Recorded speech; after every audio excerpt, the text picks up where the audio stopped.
Pozdravljam te viteški narode, prava diko roda slavenskoga, ogledalo borbe nečuvene, prečišćena iskro vjekovima, mučeniče i žrtvo slobode, prognaniče za čast od tirana.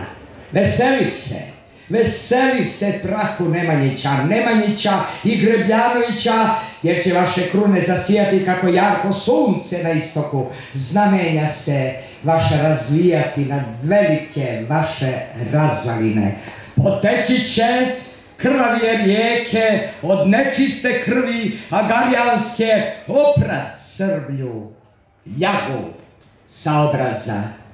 Otvorte se, viteške grobnice, sama slavo, samo pribježište po Kosovu srpskih junaka. Evo zore nad vaše bregove, da nam opštu obasja svetinju i amanet naše narodnosti.